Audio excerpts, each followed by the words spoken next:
listen to me when I'm talking to you. I won't repeat myself. You had plenty of time to complete that assignment. What were you doing?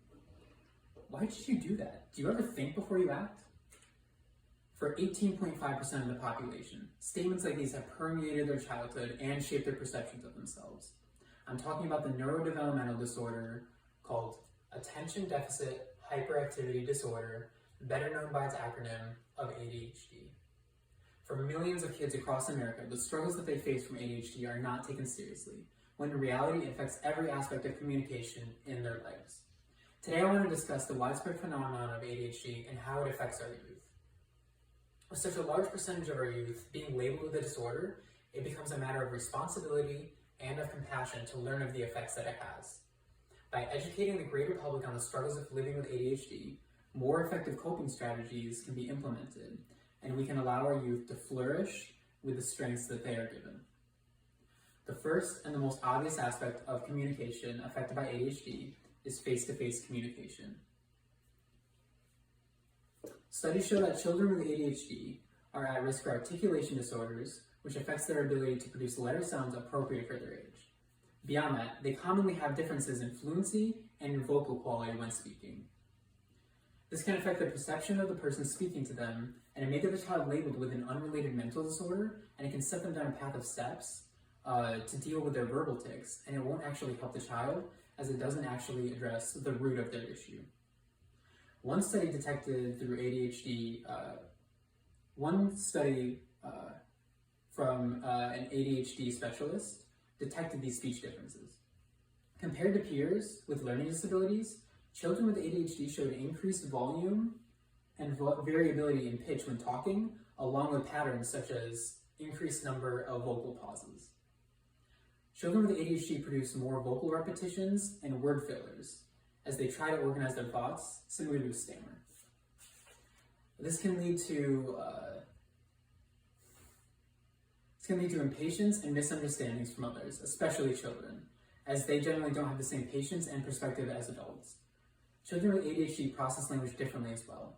For starters, they're at an increased risk for significant language delays. But regardless of these delays, because of distractibility and other ADHD-related symptoms, they're way more likely to get off topic when speaking.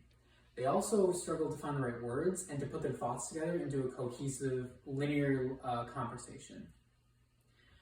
With ADHD, listening comprehension can be impaired directly, particularly because of difficulty handling rapidly spoken language or managing noisy classroom environments, including parties or classrooms.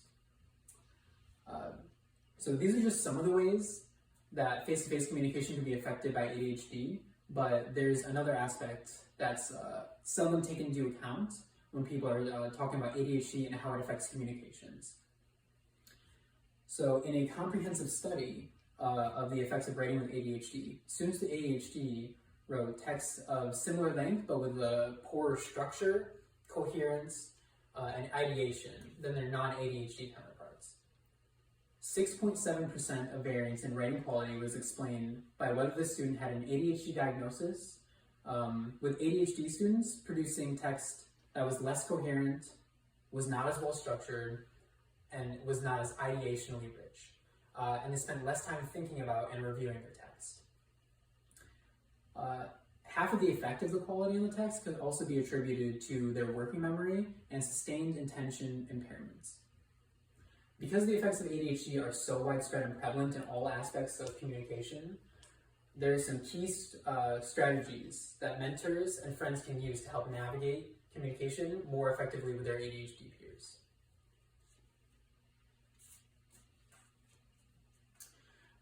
So the strategies to help guide your ADHD peers through tough situations can help them throughout their entire lives. So the first strategy is by waiting until you gain a person's full attention, you can avoid details being missed. So to do this, you can use an attention grabber, and that can be as simple as, "Excuse me, can I ask you a question?" Another great strategy for talking is to offer extended time in a conversation. This allows someone who is struggling to organize their thoughts and give them time to pull together the thoughts and to formulate a proper response. Finally, Try pausing more often and parse your language into shorter segments that are easier to understand.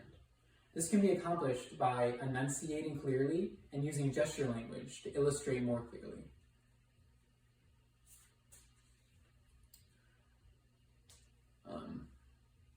So, without judgment and without condescension, don't be afraid to rephrase or repeat yourself when needed. So, by taking into consideration all the ways that ADHD affects people cognitively and socially, it becomes very clear that the issue can't be ignored. By taking steps and using coping strategies, communication can flourish, and wonderful things can come from the quick-witted minds of those from ADHD. Hopefully this speech was informative for those of you that are willing to be educated, and it was respectful to everyone involved. Using these strategies, don't be afraid to ask for help communicating more effectively with your peers. Everyone appreciates being heard for what they have to say. So, next time you find yourself in a conversation, remember to be patient, and above all, be compassionate. Thank you.